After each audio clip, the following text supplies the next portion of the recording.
pay the world's tab for defense.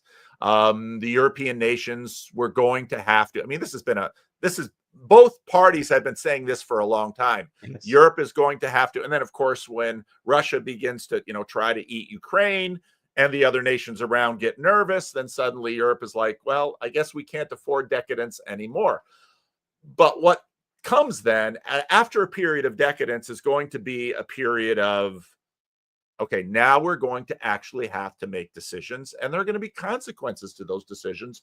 And when decisions are made, we will see what the consequences are. And Trump came in with a lot of, tariffs, a lot of big things. In time, we will see how these things work out. And the reality of history is there's going to be some things that we like and some things that we don't. And part of what's frustrating is that the political chatter is often it's so blatantly partisan and mercenary, because the truth was that Obama assumed a lot of George W. Bush's foreign policy, and Biden assumed some of Trump's tariff policy. And so what your rival does that you like, you sort of quietly, leave in the system, and what your rival did that you don't like, that's what you ruthlessly claw out, and that gets all the attention. But I think we are now in an age. The thing that I came back from ARC with was we are moving from sort of a fox age to a lion age, where leaders are going to make big calls, and they're going to be consequential, and people are going to take risks. And fox ages sort of try to minimize risks, try to negotiate and manage everything. Lion ages, people take big swings and big risks. And so a lot of people are like, I don't want a lion age. I don't think we have a choice. It's coming. Yeah. Well, yeah, I think it's a matter of the trajectory of certain things in the world, that if you allow mob rule, you're going to get a mob-like result. And I think also that's one of those things. Like you look at competency. And the concentration thereof. I'm in Houston, and so I don't know if you heard the stuff that's happening with Second Baptist, Houston, with Ed Young, second largest church, I think, in the U.S. They've had over $1 billion in real estate, and apparently there's some struggle there. Basically, they called a business meeting, took away membership rights to vote, and supposedly accrued all the power to their family there. And well, the problem is he was such a powerful person that he could have done it. They would have let him do whatever he wanted to do, but they're saying that he didn't do it the right way. Yeah. But the way that you get a church like that is you concentrate the authority, you concentrate the power in as few hands as possible. That's where you get the maneuverability, right? If you're going to have a 20-person governing board, you're not going to do anything. It's going to slow things down. So if you're heading on the right track, you get as many people involved, and you make slow, determined decisions. If you want to move quickly, if you want to be able to change the world, you put all the power in the hands of really one person. And you look at the Catholic Church. You look at the Catholic Church. Obviously, you have the Medici's popes. You have some these other failed popes over the centuries. But long end of it, it's been a pretty successful experiment or dictate or whatever you want to call it, by putting all the power in one person's hands. And it's probably one of the more stable organizations that's ever existed. And so I think you look at that and you say that there's probably some evidence there where it's good to have some concentrated power on occasion, as long as you have a base, you have some sort of security, some sort of downside protection in there. I think from his perspective anyway, you have sort of the historicity of where that came through. You got the systematic theology. You have all the obviously you have all the saints that come before that, all the monastic type of tradition that sort of feeds into that experience there. But it really is curious to look at all the different governmental and organizational philosophies and see how they're mismatched. Just to see how they're mismatched.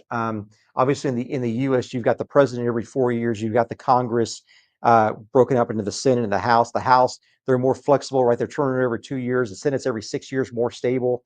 The emotionality, the emotions of the people are evidenced in the House. The stability of the long-term thinking is in the Senate, but the power is in the executive branch. I think that's probably the best system that's ever been created for that.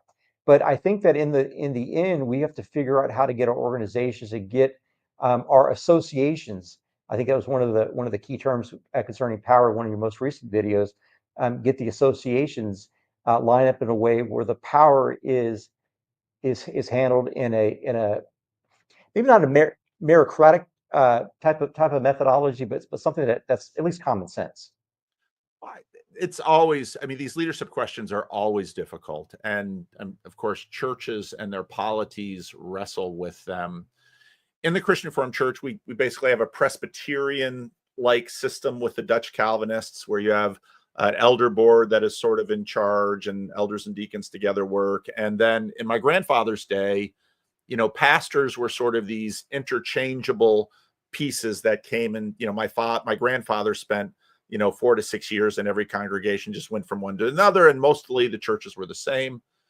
That's changed quite a bit.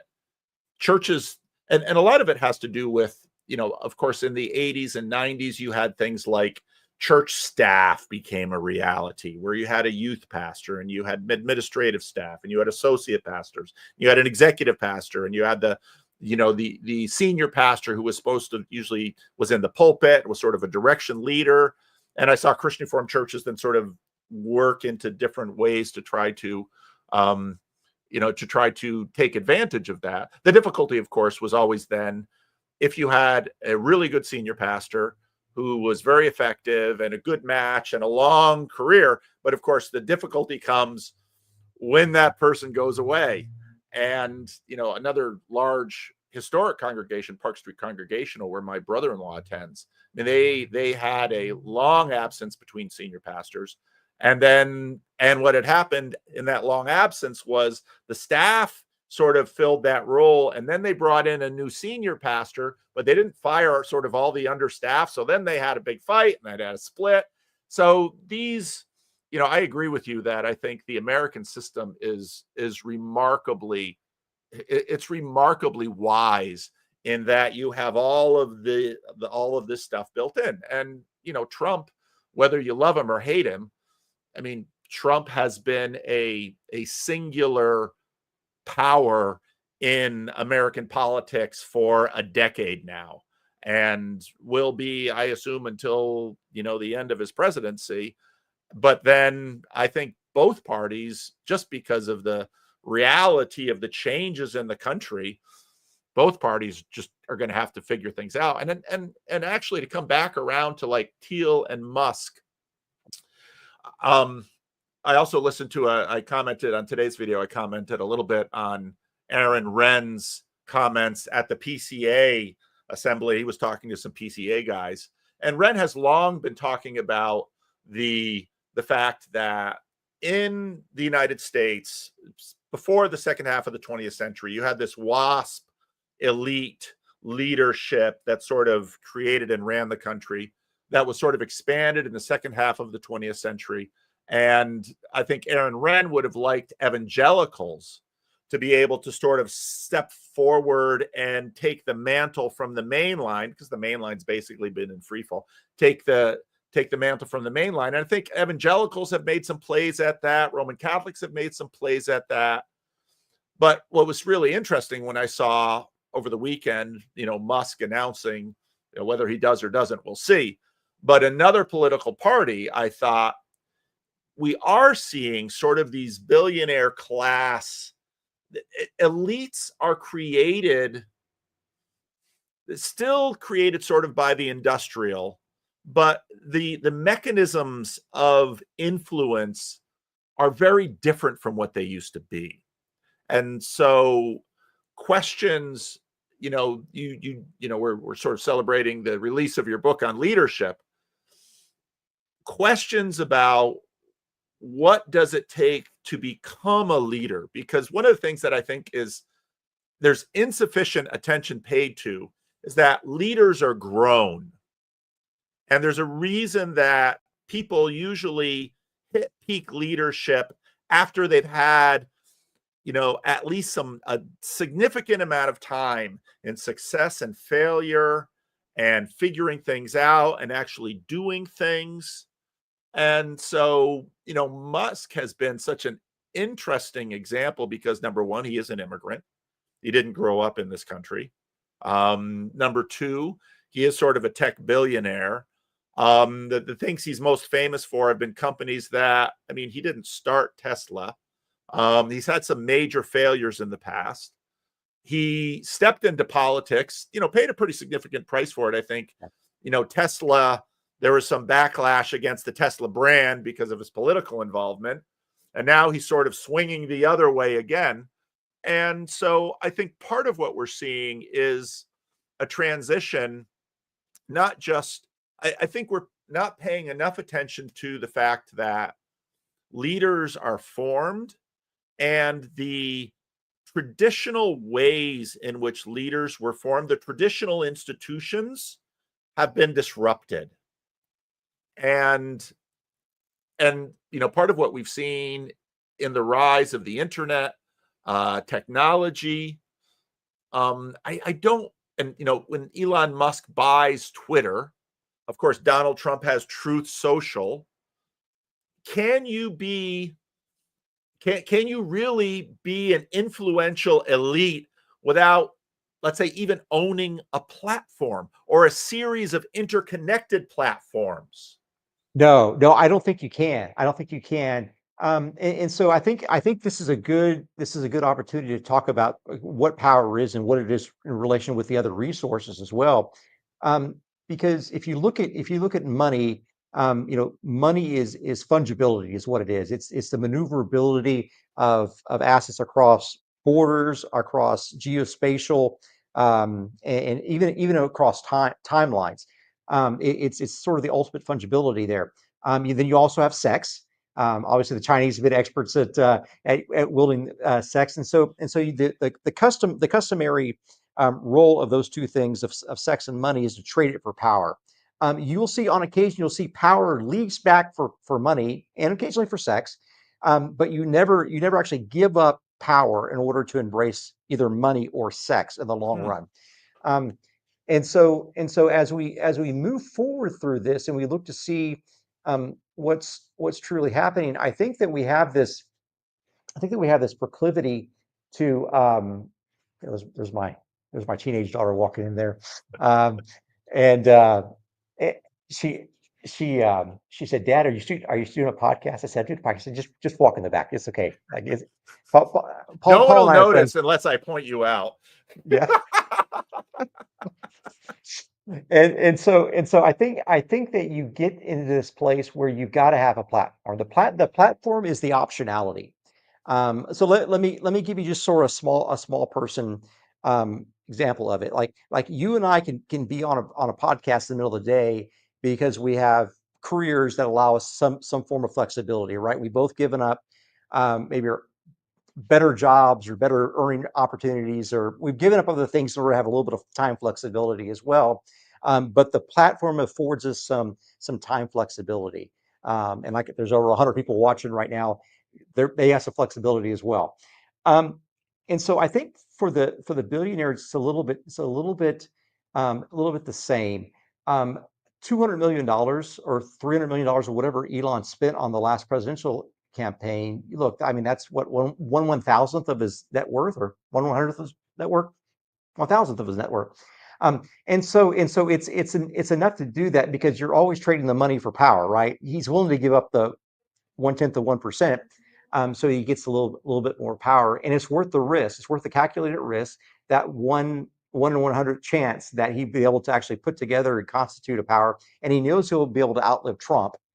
And his big gamble is going to be whether he can outlive and outwork Donald Trump Jr. I think that's going to be the next big person on the horizon.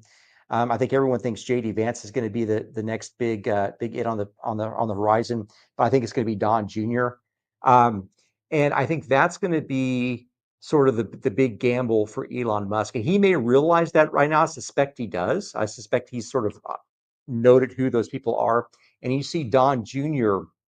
attracting relationships that are capital centric. So he's attracting relationships around him. You look at the Bitcoin business, you look at the cell phone business, for people that can then attract capital. So he's attracting a network of people that then attract capital, and it moves back and forth. You look at the person who leads Trump's personnel office, a guy that I know I've messaged. He's been in this room with Don Trump in this room, and Sergio Gore. He raises capital. So they're putting together an army of people that can raise capital, because it's the capital that's then going to secure and help them buy these little pieces, rent these little pieces of power that are ultimately going to accrue to maybe a longer term quantity of power and rate of power after this administration. And I suspect that there's something like that happening going on. And so it's going to be interesting to see what happens. But first, Don Jr. and JD Vance are going to have to battle it out.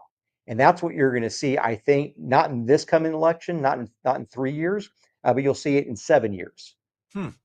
That's interesting. What do you think Elon Musk wants?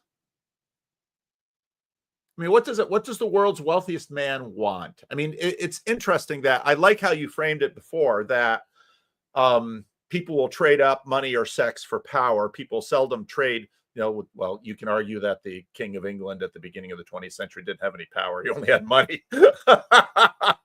But what do you think? Because he's got money, what do you think he wants? I think within his soul, he wants relevance. And I think that's the difficulty for him, because he realizes he's a smart enough guy to understand that relevance is always connected to indestructibility. And he assumes that if he pushes out the destructibility of Earth into us becoming an interplanetary species, he can then buy that relevance maybe an extra few thousand years. And I don't know if I stole this from someone, Paul, but I put this in my book. I said that the wisest mind looks into the most distant future for the most valuable reward that he purchases with the currency of the present. And I think that Elon is trying to do that, but he doesn't have that little extra divine spark that's needed to get him to think about indestructibility in that term. He's thinking about thousands of years, rather than billions of years. Yeah. What do you think?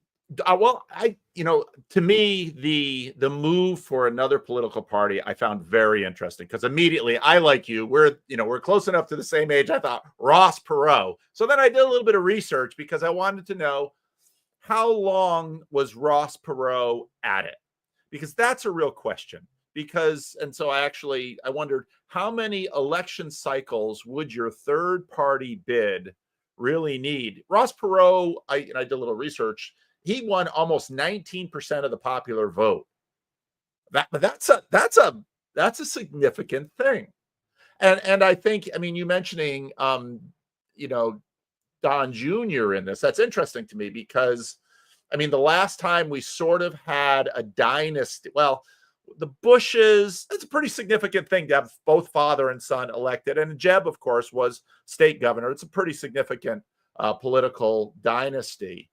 But, the Kennedys, of course, had some of that. Again, think about the post-war consensus. The Kennedys were a very interesting phenomenon in American politics. Teddy Kennedy never, he got close. He fought Jimmy Carter.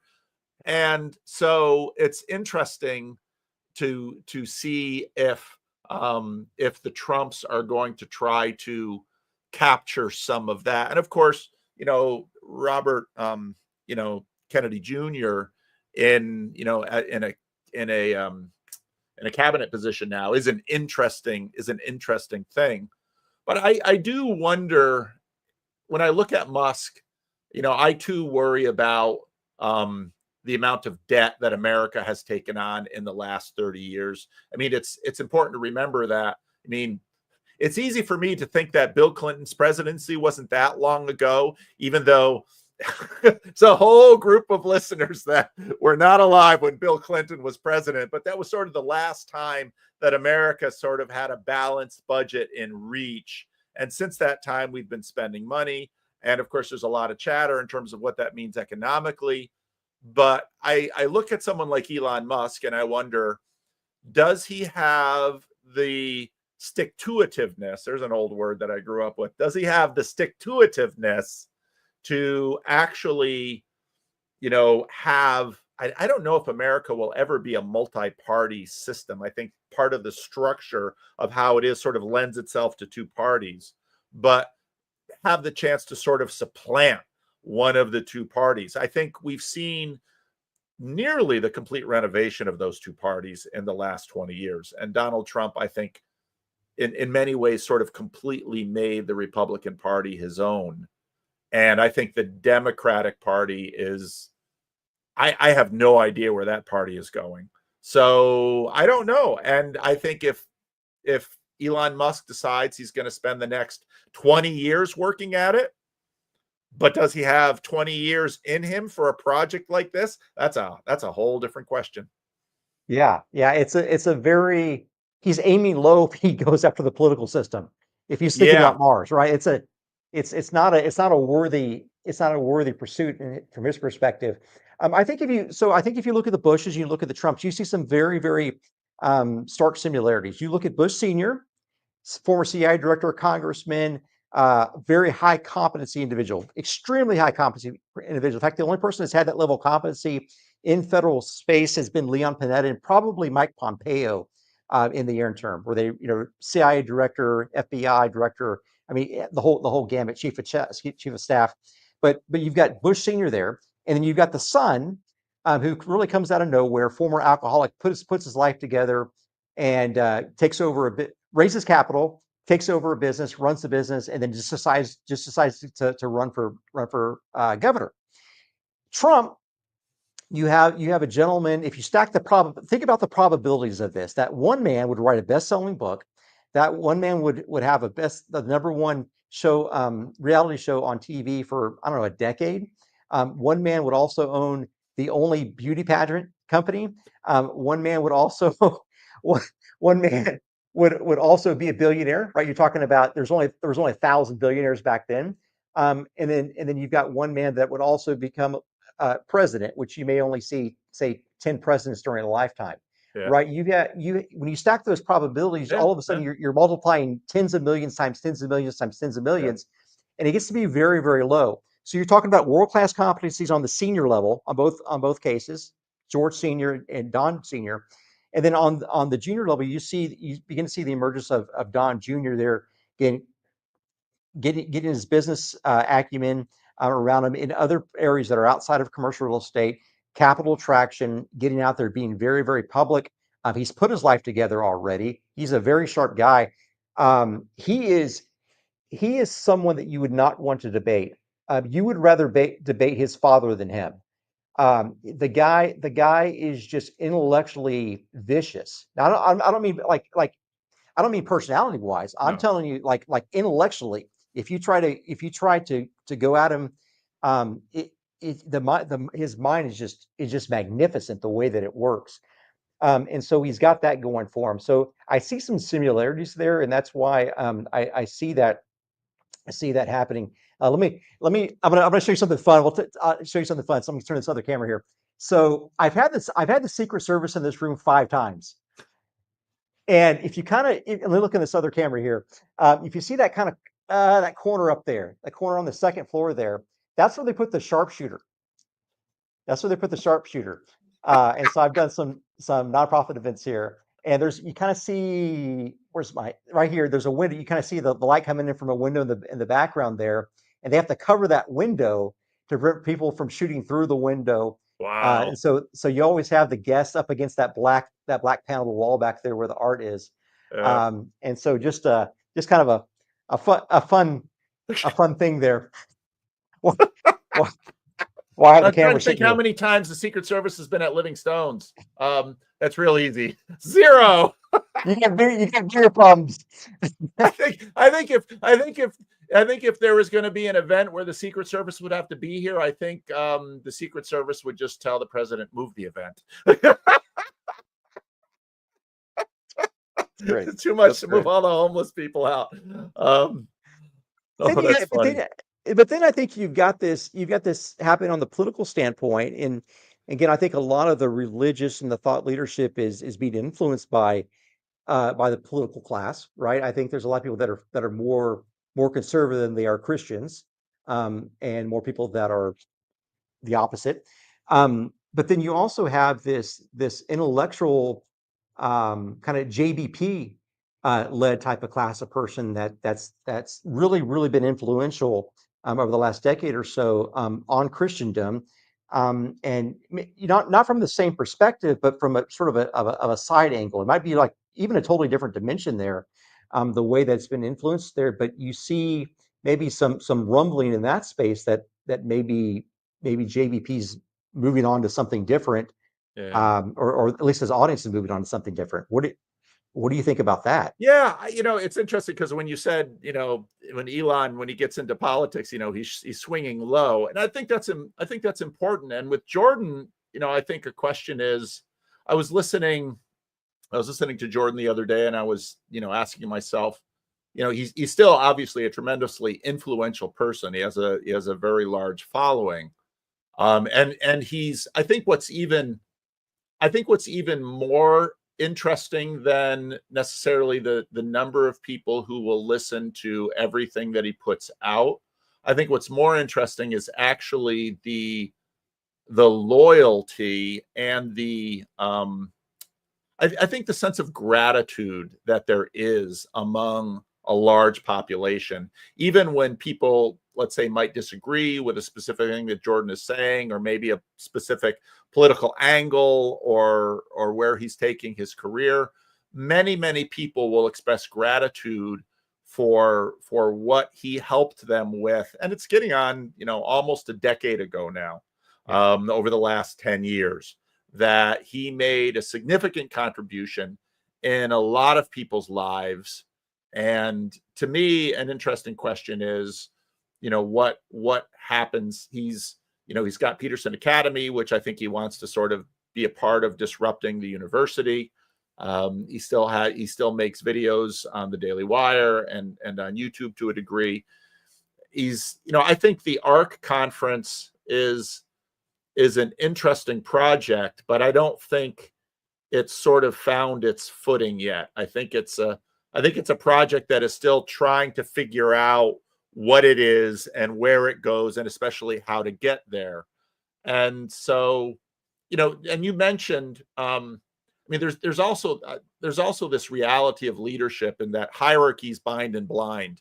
That the Pope, once you get to the top of a hierarchy, you are enormously restricted by that hierarchy in a lot of different ways. It's the same, President of the United States, or the Pope, or even the senior pastor of a church. In some ways, the associate pastors and the people in other staff positions, they have more freedom and flexibility than the senior pastor has, because the senior pastor is, in a very important way, responsible for the entire institution in a way that nobody else is.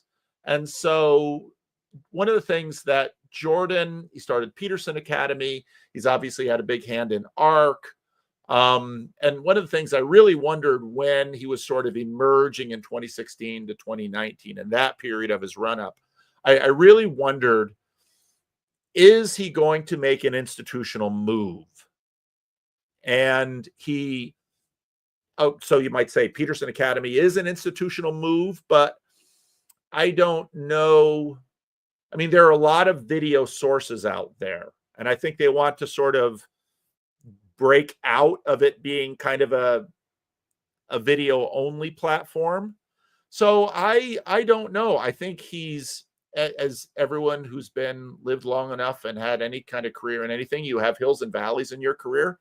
I think he's in something of a lull right now. And the question is, will he be able to, will something else break out? But I think part of the difficulty is, as again, to go back to what we said before, leaders are formed. And the Peter principle of you sort of hit a spot that you sort of, this is my capacity as a leader right here. And sometimes people sort of break out and level jump again. And sometimes, in terms of a particular career path, that's where they go. And so I don't know what lies ahead for Jordan. It'll be interesting to see if he actually pulls off a Bible seminar on Revelation. I'm preaching in that book right now, and it is about the most complicated book in the Bible. It really is. It's a wonderful book. It's an amazing book. And if you can actually get into the book and not sort of have something run away with you, it can be a tremendous thing. So I don't know. What do you think is in store for Jordan? I mean, you've had more experience personally with him than I have. Where does he keep working on Peterson Academy and ARC? Does he keep working on those nuts to try to crack them to get a breakthrough, or does something? I mean, the funny thing about Jordan is something always happens to him. That is he's like a lightning rod. He just sort of has a knack of something happening that often will work out pretty well to his advantage. Yeah, yeah, yeah. Well, so a few observations there about Peterson Academy first, and I'll get into JVP. Had an opportunity to talk to Fuller, so Jordan Fuller's son-in-law, who runs Peterson Academy with Michaela. And Jordan showed me sort of the app that they're using to manage all the pipeline of videos that they've coming in. It's a really interesting profit share that they have with the creators there, and it's a great opportunity there. I actually edited a series for a person I think everyone knows. I'm not going to mention his name, but a pretty notable person that went on Peterson Academy to do a series of 8 lectures. They advertised it. Jordan showed me, Fuller showed me the schedule of when it was going to come out, and it was supposed to come out 3 months ago, and it still hasn't come out yet. I mean, it looks like they shelved it for some reason. So I would imagine there's a lot of disruption in that business, but they also have a lot of high growth, and they're really trying to innovate, especially on the graphical simulations they have, graphical representations they have in the lecture series, and so they're doing a good job there. And I do like their profit sharing mechanism that they have with the creators. Um, Had an opportunity to discuss. I spent out 3 hours in private with Jordan and Tammy, Michaela, and his son-in-law Fuller at the Trump inauguration, and so it was crazy, Paul. I told you a little bit of the story.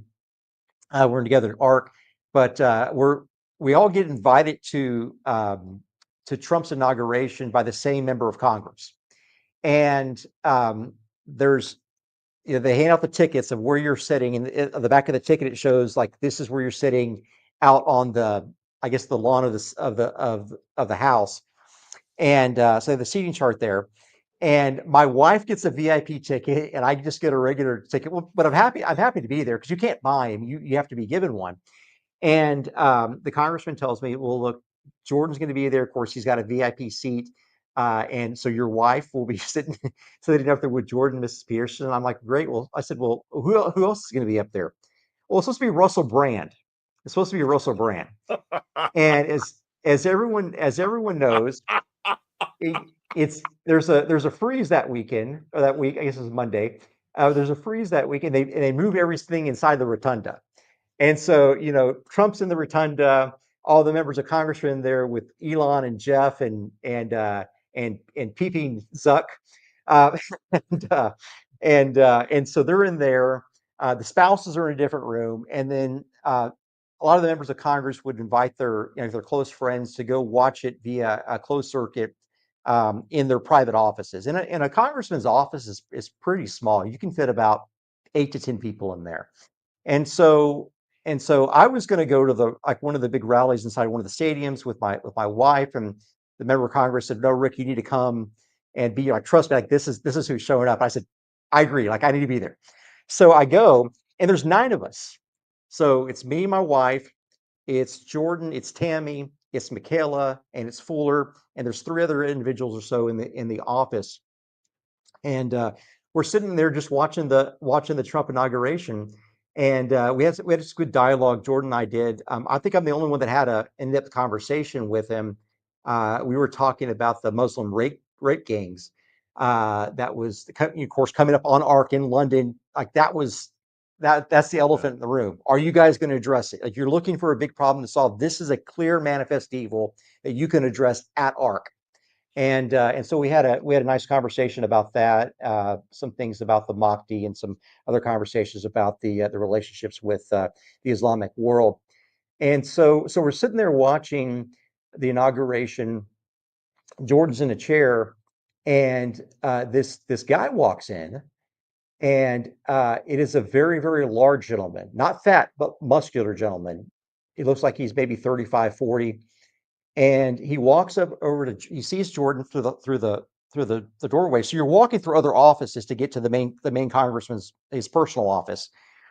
He looks in there and he sees him, and he walks in and he's just focused on Jordan.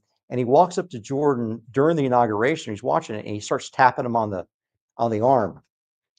Starts tapping on the arm. What do you think? Do they know it? Do they know it? I think it's what he said. Do they know it? Do they know it? Do they see it? Do you see it? Do you see it? He said, well, tell me what you're thinking. And he said, do you see it? Do you see it? Can you see it? And he kept repeating the same thing over and over again. And I'm watching this. I'm sitting next to Michaela. Michaela's pregnant, and I didn't realize she was pregnant at the time. She's pregnant, and Jordan's in the corner, and I'm looking at this. I'm thinking, this guy's an expert. This has to happen to him all the time. And he's magic. The guy's just smooth. He's going to work himself out of it. And I'm about 5 or 6 feet away. There's a coffee table between us, and I'm looking at this, and I'm like, well, this is getting a little bit out of hand. And I'm looking at the size of this guy, and I'm looking at the size of Jordan, and I'm thinking, this is not good. And so one of the guys runs out to get security, and they come in and they try to get this guy off. Now, what we find out later is this is a Navy SEAL. This is a Navy SEAL that's in there disturbing JVP, who's having potentially a PTSD episode. And so security, who's just one of the people in the congressman's office, a couple of them come in and try to push him, kind of just get some separation. And they start trying to push him away from JVP, and he's still trying to come forward. And this guy maybe, Paul, I'm guessing 230, 250, something like that. He's bigger than I am. He's bigger than I am. And so I'm looking at this, and I'm thinking, well, the only thing I can do is I can put my body in between these two guys who are trying to push this guy out of the door, and JVP. And so they're trying to get the guy out of the room, and the guy falls to the floor, and he's trying to get back in the room, get back towards him. And these guys are on the floor, and he's trying to crawl forward to JVP, and the women are just beside themselves. And so we try to kind of get the guy out of the door. And in the Capitol, there's these real thick doors. They're real sturdy doors there. And so they were able to kind of push him and just get him just past the door. And I closed the door, and they had another 6 inches or so. So I pushed the guy out with the 6 inches with the door, closed it, put my foot at the edge, locked it, and just stood there with my body weight, waiting for the guy to make another run at the door. And so you didn't think that was going to happen when you went to this inaugural, did you? No. And so everyone can't believe what's happening. The women are all distraught, and the men are trying to console the women there. My wife's there; she's fine, but they're looking, and I'm thinking to myself, this has to happen every single day. I mean, the man walks around with the busiest airports in the world with the loudest possible clothes, the most memorable face. What in the world? Like, why are these people disturbed about this? And so I looked around. I thought, well, this is like, I realized, like, this is a moment. This is a moment. And so people were just beside themselves. And I said, hey guys, can we pray for the guy? Can we pray for? I don't know his name. Can we just stop and pray for him? So here I am holding the door with my foot wedged in there, waiting for this giant man to burst back through there.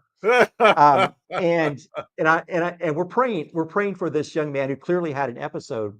Yeah. And come to find out, he was a retired Navy SEAL. He was very apologetic from what I heard afterwards. Mm, He was completely embarrassed. yeah. I don't remember Yeah. his name, Yeah.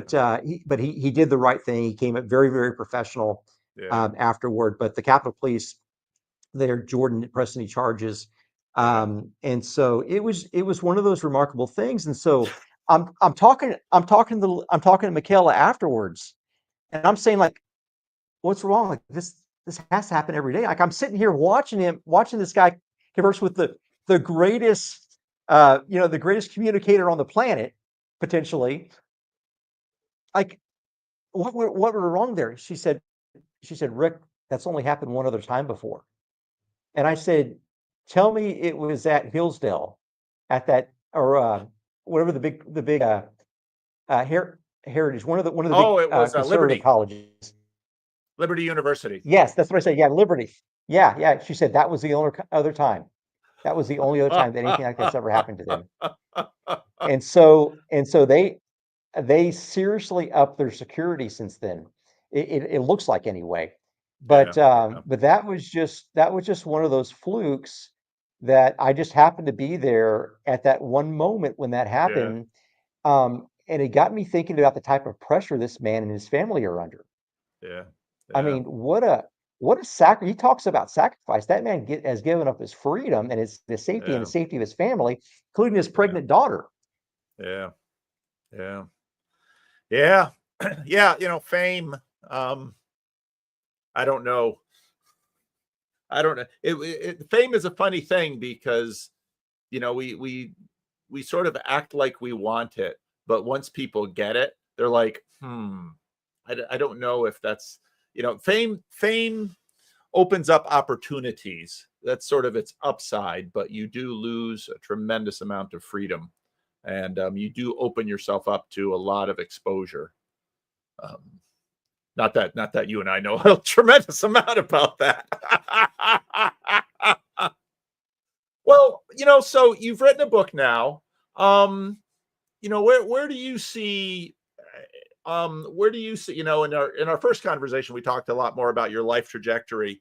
What do you want to see as your career, and how does the book writing and the video making, how does that fit into your own sense of vocation?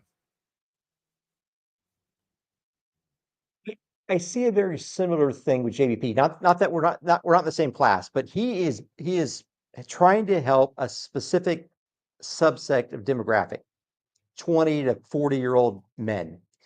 But then he's going after ARC. He's going to try to approach and try to influence the 50 to 70-year-old men to invest in this global strategy. So there's two different audiences there. In my work, I'm dealing with men that are primarily 60s, 70s, very high Hmm. competency individuals, they've got their stuff together, very successful.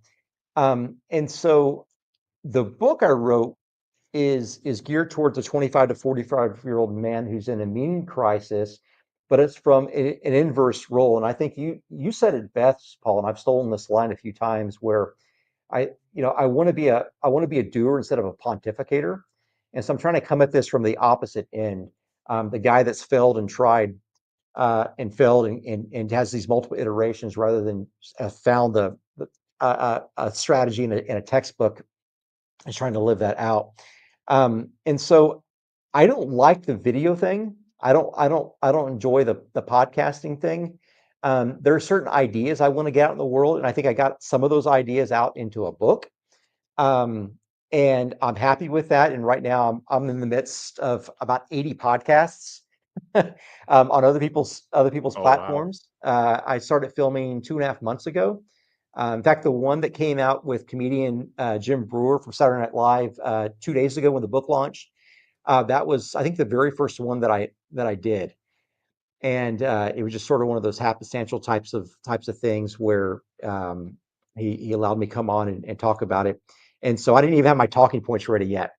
And it was interesting because the consultant that I work with read the book and is like, well, this is sort of a Christian men's living type of book. and there's not a whole lot of Christ in it until you maybe get to the latter chapters there. And so you put it all into Google, I mean, into Amazon, and Amazon sort of reads the metadata. They read the book, right? You're uploading a PDF version or an EPUB version, and they're crawling it, and their algorithms basically reassigning categories these days. Hmm. And they reassign the category from men's Christian living to leadership. Hmm. Well, that's like I thought I was going to be able to get an easy win.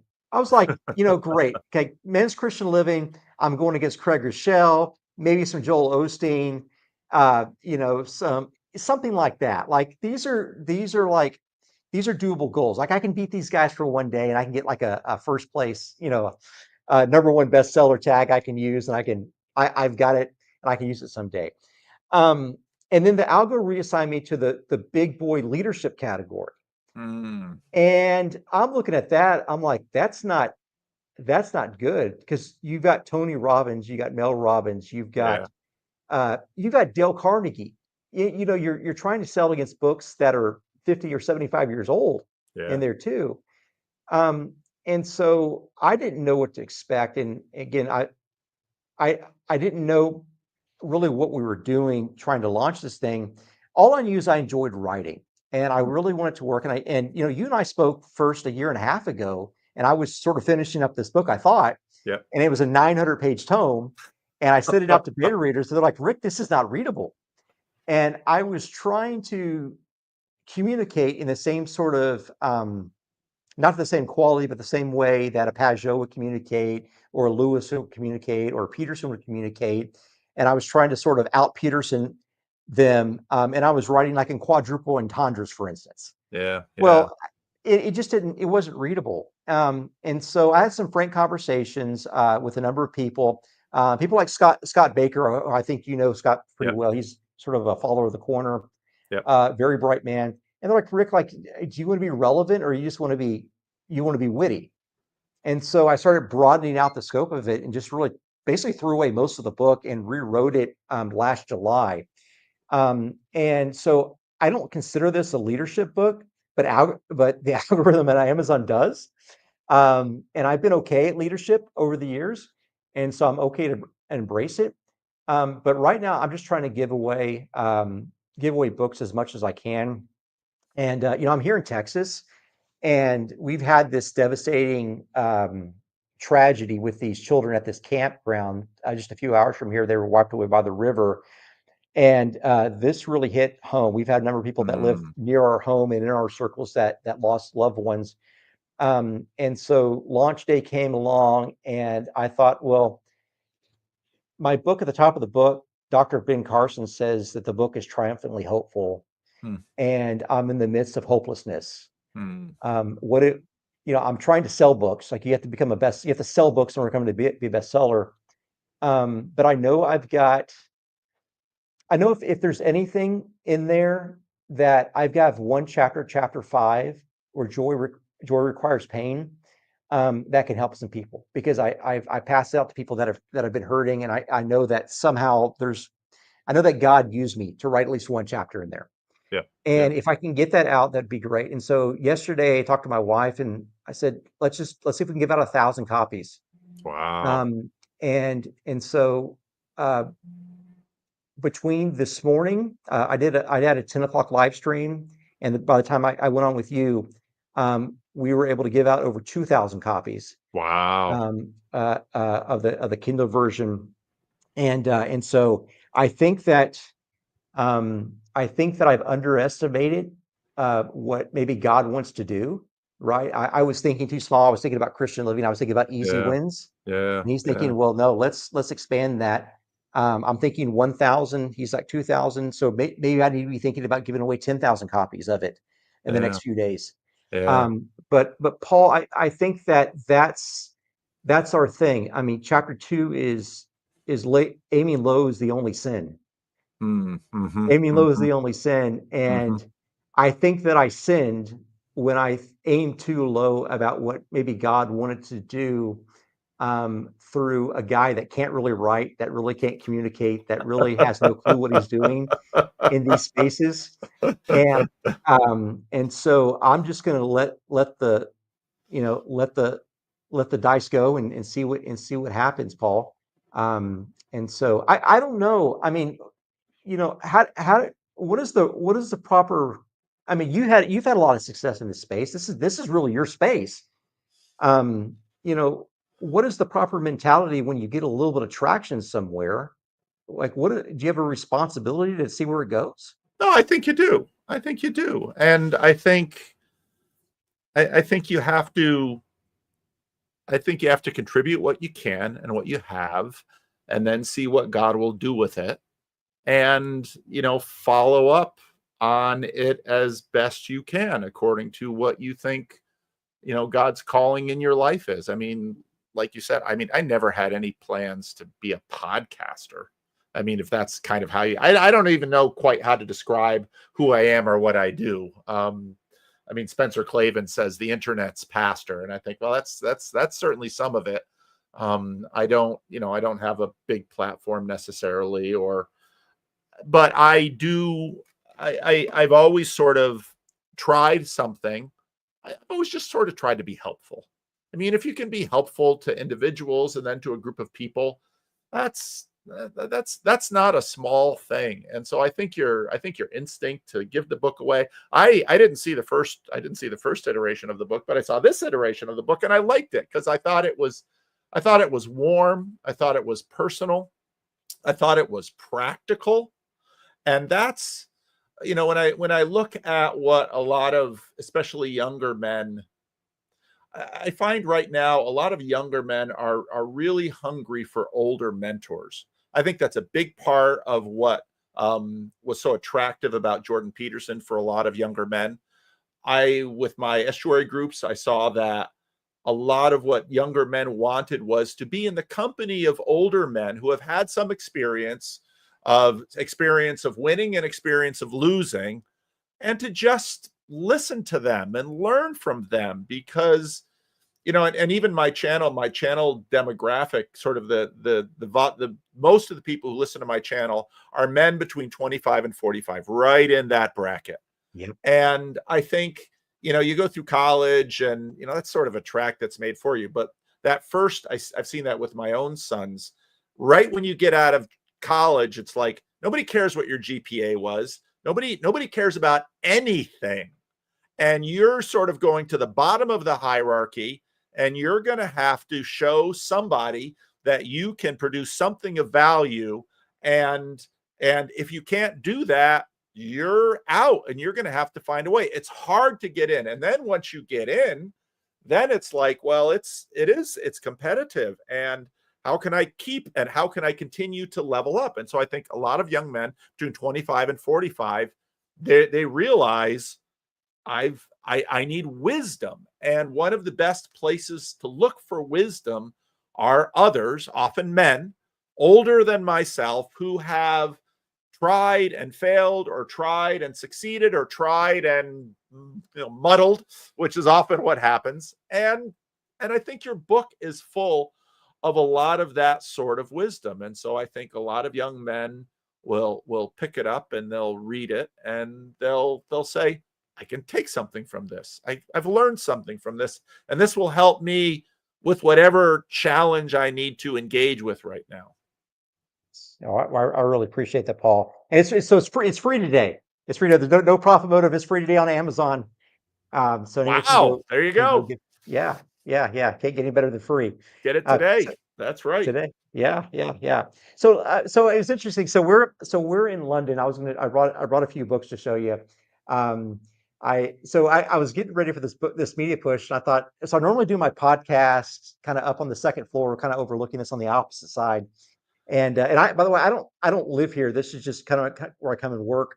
And so I do a podcast over there. I thought, well, let me do something a little bit different. And I said, well, I want to be able to do sort of explainers and stuff. And so I had this glass table down here, and I was like, well, this would be kind of neat to be able to do something different there for the book launch. So I'm doing all this podcast. And so I thought, well, let me like set up a camera overhead. And so I wanted to show you some of the cool stuff that I found and sort of what I learned from it out of London. And I want to get your take on this stuff, Paul. I think you'll I think you'll enjoy this. And so I've got this overhead camera here. And Okay. so I like books. In fact, a lot of these podcasts, I'll bring a book to kind of show people here. But I was in London and I found some really cool things. And so, I know you're a Lewis guy. I'm a Lewis guy. And I found this first edition 1958 Oh, Lewis wow. in one of the bookshops there. And you open it up and it's got the tight text, and it's Wow. the pages are so thick, like you can feel the thickness of the Yeah. pages on there, and it's just beautiful, and it just very nicely set out. Wow. And so it's got a little plastic cover on Beautiful. here, but you see the artwork on there, and then Yeah. and then I pulled out my working Yeah. copy of it from 2 or 3 years ago, Yeah. and it's just ugly. Yeah. It just It's just Yeah. an ugly, ugly thing. It's got, and they're using maybe the same font. They're using maybe a newer type of paper, and they cut Yeah. it with the jagged edges there, but it's just not. It's Yeah. not as lovely there. Yeah. But you see, this is sort of has there's some frailty, there's some vulnerability to this. Like you have to cover it. You cover it in plastic, some vulnerability there, and so I see that technology essentially has devolved the medium. It's Yeah. it's removed the beauty from the medium when it removes the vulnerability for it. Let me Yeah. let me be a little bit more emphatic about it. Let me show you. This is my markup copy of Dante's Inferno. Yep. This is you kind of go through there. I've got some markups on there. You can kind of see where Yep. Rick's done some damage on there. Yep. But like when I go like to Canto 1, and I'm reading, 29 and 30. He's talking about the leopard or the panther, whatever version you're talking about. He's talking about keeping always the lower foot firm and low, almost at the beginning of the steep. A leopard, light and very swift, covered a spotted hide, and it did not go from before my faith, but so impeded my way that I Mm. turned many times to go back. That's the modern translation, but there's a lot of movement. There's a lot of movement. This maneuvering between the panther and Dante. And so you've got that there, but it's still sort of this slick, ugly cover. And so I thought, well, let me go back into my next oldest version of this and let me see how it's progressed. And so this is H.F. Tozer's commentary Mm. on the Divine Comedy. This is from 1901. And I don't Mm. know if you can see there, but the Yeah. edges are jagged. Yeah. It's a little bit more brittle. Yeah. And they sort of stuffed it all in there, but you have like these page breaks there, these extra pages there where you have the break in the Purgatorio, for instance. Yep. There's a little bit more, there's a little more character to this book. Yep. And so this is as far as I can zoom in on the camera. A little more character to this book when you go back to 1901. But you see there's a big de-evolution. It's devolved over the last 100 years. And then I Yeah. go back a few more years. This is the late 1800s. This is Dante's Purgatory version, and you see the spacing. You see the layout there. You see that there's a little bit more character and there's a little bit more vulnerability in the pages. The pages are cracked. The seams are beginning to crack here. It's there. But then let me show you something that I believe is magnificent. Um, this Oh my. this is This is over a foot tall. This is Dante's Inferno, illustrated by Gustave Doré. Oh wow. Um, this I bought all of this in London at ARC. So this is why I'm bringing it up to you. This is why, we're trying to figure out what happened to humanity. We're trying to figure out what happened to humanity, Wow. and you've got these large page layouts. Yeah. This book is from, I believe, from the 1856 to 1860 time Mm. frame. It's got a little bit of an introduction there, but then you go to Canto 1. Remember, I read out Canto 1 about the leopard, about the panther, and some Yeah. translations Yeah. about the maneuverability between Dante and the panther, and Oh then all of a wow. sudden you see the lithographic representation of it. Yeah. You see the depth of field. You see it for what it really is, and you begin to see the beauty in a new dimension. It's almost like they sold out the beauty for the efficiency of the technology. Hmm. The artisanal lithography was replaced by industrial printing. The depth that's here is lost. And so when I'm reading words about the maneuverability, about the interoperability, the relationship between the Panther and Dante, the relationship about how Virgil is leading Dante, I miss all that by not getting this. Yeah. And there are certain. I mean, this thing is just full of it, and Wow. some of these are removable as well. But you see, from my perspective, let me go back here. From my perspective, it seems that we give up beauty every single time we try to embrace technology. Like we haven't figured out how to do both yet. And Yeah. that is something that just sort of breaks my heart. Yeah. And I never realized it when we were there until we were there in London at ARC, and I was in these bookshops trying to figure out what the hell happened. Yeah. Yeah. Well, especially when, I mean, I live in California, you live in Texas. We go to a place like London, and at least those buildings that survived the war and the Blitz, you go into these buildings and they're just magnificent, and the city has character. And when you go to Europe, it's just dripping with history. And we can build things fast and cheap, and then they're fast and cheap, and it has an impact on your soul. It has an impact on your soul. And no, that's true. And although Jonathan Peugeot with his books, I think people are a little sticker shocked at his books sometimes. But I think the point is that if you want to build something that's going to last, make it beautiful, because someone who didn't necessarily value it for the text or the story because they didn't know, when they just see the beauty of the book, it'll give them an indication of, oh, well, there must be value between these covers. I mean, we say you can't judge a book by its cover, but you kind of can. Oh, yeah. Well, that's the thing. That's the thing. You read someone like Robert Greene, his book Mastery, where he talks about the needed iterations, the needed progress that's needed. It takes decades to be able to get there, but we often forget that mastery requires a master. Like if you're gonna read a great book like these, you're able to see like a visual representation of beauty there. If it actually has meaning that is attached to it, well, Yeah. then there's some mastery there. If there's Yeah. mastery there, there's always a master behind it. And Yeah. so that's the thing. That's the thing that's depressing is when we see this lack of beauty in the architecture, like you mentioned, and the art. And I actually have one of Jonathan Peugeot's. I guess is this an icon? Is that what that's called?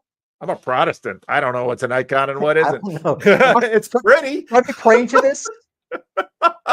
Can someone put in the comments what I'm supposed to be praying to this or not? I don't know. But Jonathan's actually coming on in September. I'll ask him Good. about that.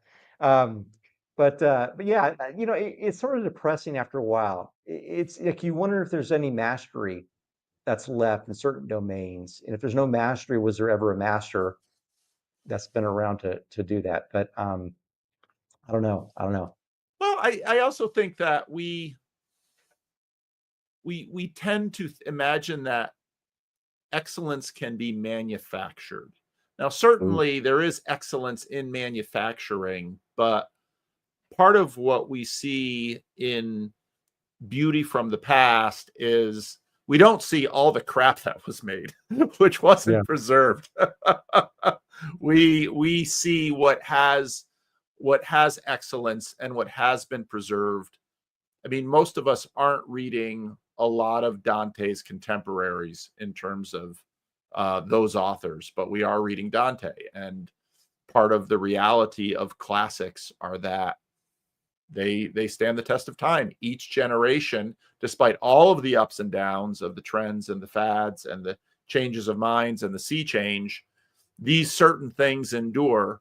And sometimes because a generation will sort of pull back and pull it out again and say, oh yeah, we should look at this. And so I know that sometimes people, especially conservatives are drawn to despair because we're not doing this or we're not doing that. But we seem to muddle through, and I think you're right in that if we should, it is a serious sin to aim too low, and we should aim up, and we should try to make a contribution that will last beyond ourselves. So I think that's true.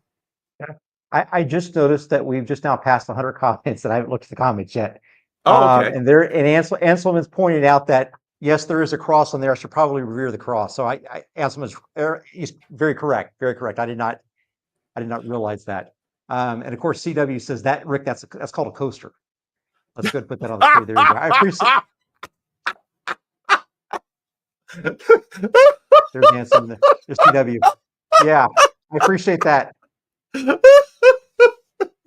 I thought so too. I thought it kind of looks like a coaster, but I don't know. It was beautiful. It is beautiful, and I suppose if you're going to have a coaster, have a beautiful one. Yeah. Can you see these comments on your side? Oh, no, I can't see the comments. Look at this. Oh, wonderful! Look at that. Back up. Yeah. Did you get the chance to meet him at ARC? I did. Yeah. So he was at the dinner. He was at the dinner. Oh, yeah, yes, that's right. At the dinner. Yeah. To sit right next to him. So that was a blessing there. Yeah. Oh, yeah. Are you able to see the release the Walker cut? Are you able to see the comments, Paul? I can open up another window here. Okay. I don't know. And it's there for some reason, because the way that StreamYard was sort of set up for this live stream. I don't have comments. Let's see, YouTube. Okay, so now I can see the comments. So yeah, I don't know what the crowns. These little crowns have shown up now in the YouTube live stream, and so I'm not exactly sure what those things are. YouTube's always changing this or that. And I don't keep up with it the way that someone like Grim Grizz or someone like that keeps up with it. So yeah. He had a great live stream earlier on today. I was flipping through, and I hadn't seen him in a few days live stream, and I guess the algo decided to serve me up some Grim, so I got a chance to check in between these two live streams. So it was good. Yeah. I'm trying to think, is there any questions here? Again, guys, I'm sorry, I didn't realize there were 100 of them. Well, they always, they chatter in the hive mind, and sometimes the conversation in there is off on different tangents. One of us will say something, and off they go on something. So, but to me, again, the real joy is in the people there, and when I scroll, so many of those names I recognize, and so many of those people have become friends. CW wants you to release the Walker cut. So and that's one of the interesting things that the internet does afford, in that, I mean, again, Jordan Peterson sort of broke something open for a bunch of us. And I think that's part of the reason why many people feel a sense of indebtedness and gratitude to him, because I didn't think anything of YouTube. And then I found myself watching 2+ hours of commentary about psychology. And I'd watch these lectures that he's given. And then he did these biblical lectures. And I thought, is there an app? I had never heard of Joe Rogan. I just wasn't, I'm a pastor, I'm working with people. Joe Rogan just wasn't my thing. And then I discovered there's this whole world of long form conversation. And then for me, it was I guess, again, the thing that I saw when Jordan was coming out. My question was, to what degree are there going to be people for these people that get excited about this? Because as a pastor, I sort of instinctively knew that if people are going to change long term, you need a little tribe around you. You need a cadre. You need a circle of friends that you can sort of continue to grow your leadership potential, work on the tough questions of your life, you need friends. And what to me has been most valuable about this little corner is, in fact, the friendships that have grown between people and the capacity to make and build relationships with these tools. Because, and I think when you get to, I'm now over 60. And when you get to this age, you begin to recognize that, well, to a certain degree, you move around in life, you live here, you live there, people come and go, but there is a smaller circle that sort of travels with you. And part of what we've been able to discover on the internet is that we've been able to make some small circles to travel with us and to, I mean, you and I, I don't remember. I mean, I think you emailed me out of the blue at one point and I'd like, who's this guy? And then we got to know each other a little bit. And then we got to meet at ARC. And I don't think human beings can flourish without that. We have to build relationships with each other. And we can be, as Grim Grizz said, virtually not alone. And I think it's really important. I love that. I love that. Let me tell you, I emailed JVP and I said, "Hey, look, we were together. He remembered who I was, thankfully." And I said, "I've been trying to mail you a book. Like, I just want you to have a book of mine. I expect you to read it. I just want to send you a book, just out of my appreciation. You meant a lot to me over the years." And he replied, and he gave me I think it's his home address. So I sent him a book, but then trying to think about what I'm going to sign the book with. Right? Right. Yeah. What do you put in that book? That may be the most important book you ever sign. Yeah. And so I'm looking at that and I'm thinking, what do I put in there? And what I wrote in the book is I said, "Dr. Peterson, Moses is dead, period." That's all I wrote in it. I don't know why I wrote that. It's either you're a Moses or you're a Joshua. I would suspect that's probably what he's thinking if he even opened it up and looked at it. But that's been very pressing on me over the last 6 months. Is Moses is dead? Like, what are you going to do now? That's good. I like that. You first said it, I thought, what does he mean? Which of course that might be Jordan's. Moses is dead. What does he mean? But I think that's good. Because that is, we Protestants, we don't have fancy icons, or sometimes we don't necessarily have big fancy cathedrals and a lot of ancient art. But what we do have is a knowledge of the Bible, which can be gotten with only a little bit of time to spend. And that is that moment in Joshua, at the beginning of the book of Joshua, where Moses is dead. And if anybody paid attention during that desert passage, being at the helm of that group of people in the desert, that's a job. I think you would need a calling by God to do that job, because no amount of money would make that worth that. And there's this great scene at one point when there's this group of people are like, "Who says Moses should be in charge? Why aren't we in charge?" And Moses is kind of like, "Okay, you want it?" Kind of steps back, and the Lord's like, "Oh, really? Do you think you're up to this task?" And of course, it ends badly for them. And so I really like that. I really like that, because I think that really fits with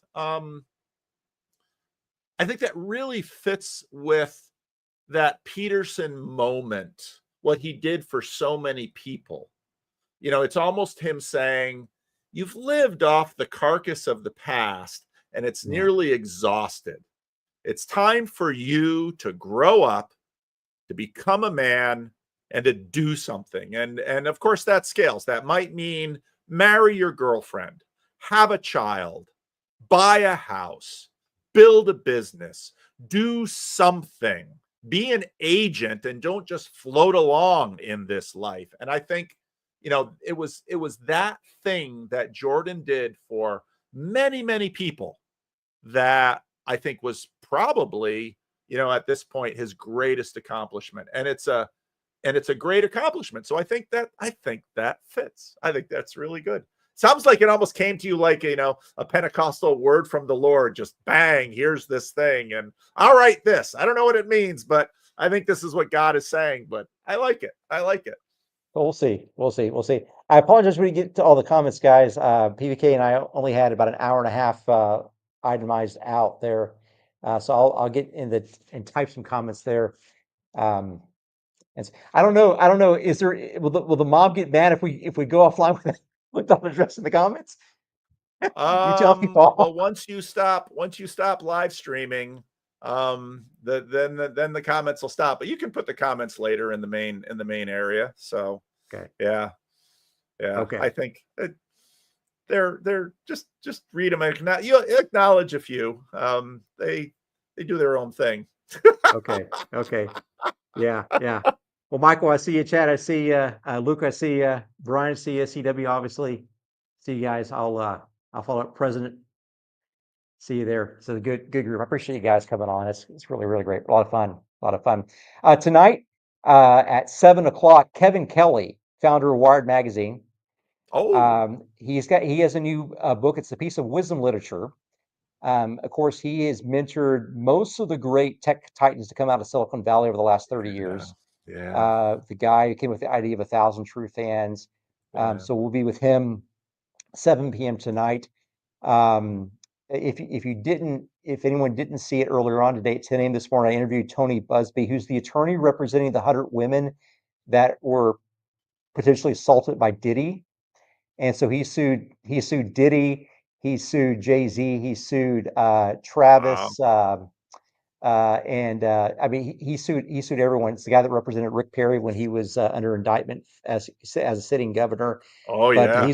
he's one of my very close friends. Oh, And really? yeah. So we did an hour and a half live stream this morning, so that's on there. And of course, Lord Nigel Bigar was on Yeah. last night. Yeah. Um, and so that was a lot of fun as well. So those are on the channel there. So feel free to look that Oh, up if you. wonderful. Oh, that Yeah, sounds great. I'll yeah. have to dip in there and check some of this out. Maybe I'll do some commentary. Who knows? Yeah, Rick, I should reach out to Rick Rubin. Hey, if you got an introduction to Rick Rubin, introduce him to both Paul and I. Well, I think Paul would probably like to interview Rick Rubin as well. Yeah, He's got yeah, more hair than I do. More hair down here than I do. yeah.